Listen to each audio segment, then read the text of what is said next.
Okay, so last, the concept that I wanted to talk about this week, actually I'm going to grab the black pen, is that in your business or career, one of the things that we cover all the way throughout the Roadmap course is actually it's the need to build your brand, both in terms of your business, but actually it's your personal brand, because what we try and do is take you from where you are, and that's different for everyone, to wherever your goal is.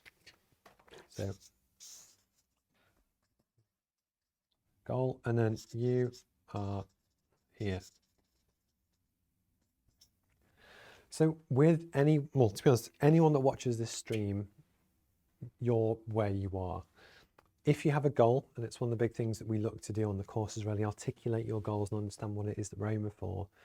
And that could be to launch a business, it could be to get that business to $1 million a year, it could be to get that promotion at work, it could even be to start the mental health charity that you really want to do and hit more people. And actually, how do you get it off the ground? It doesn't really matter what your goal is, but the point is to actually know what it is and then kind of work towards it. So no matter if you are a charity or a business, or even in your career, your brand and what people think about you and say about you behind your back, etc., is something that you can control, and we got a whole module on it on the course. But it's also really, really important that once you acknowledge that, you can actually kind of take control of the process. So one of the things that we talk about is the need, if you're trying to break into a new client, say, and they don't know who you are. So you're trying to get, if I wanted to sell into Facebook, I just picked a major tech startup, they won't know who I am. So their view of me will be 0 out of 10, just because they physically just don't know I exist.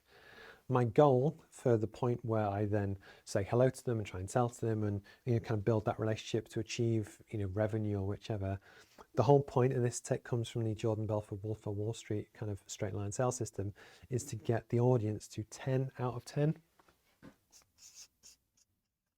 And this is the point where they absolutely love and trust you, your product, or your business. But the whole point that I wanted to really talk about is that when we talk about social media and branding and live streams and everything else, again, we need to make sure that we cover people, or that could be the person to do with your own personal brand, the product, and the business. So the reason why we need to do that is that if you want to sell, I'm trying to think of an iPhone. iPhones are things that people they know it's good. Apple's one of the biggest companies in the world, very cash rich. You can trust that they're still going to be there in a year's time to look after your warranty. But if you absolutely hate the guy who's trying to sell it to you, you just don't trust him, you don't like him, you don't like the way he talks to people, everything, you just can't stand the guy, you're not going to get the sale.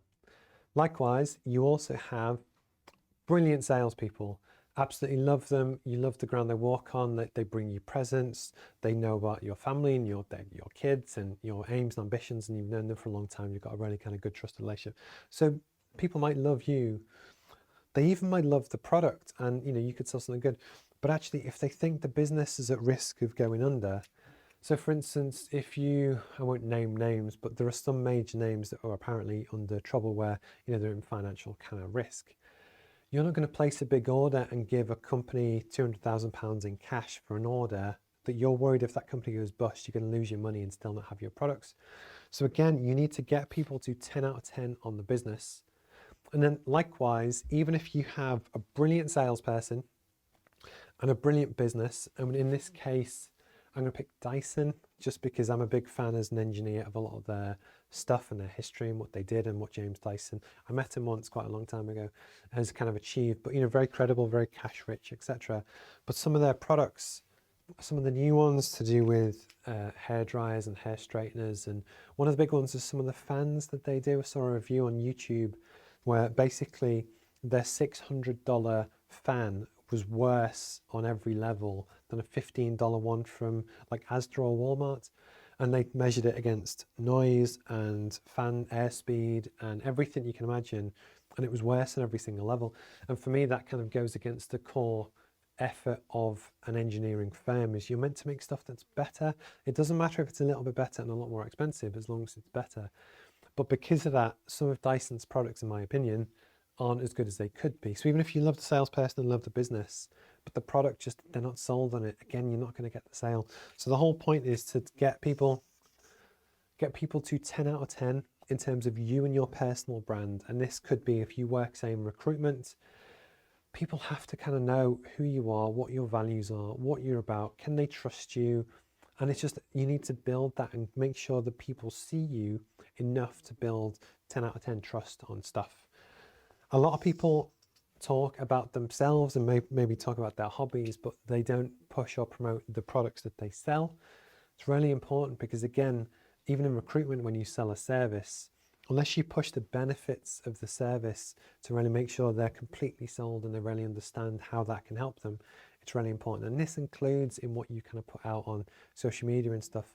But then last but not least, you also need to promote the business. So you need to make sure that people understand the mission of the business, the heritage, what you're about, what you're trying to achieve, what kind of person that you're aimed for.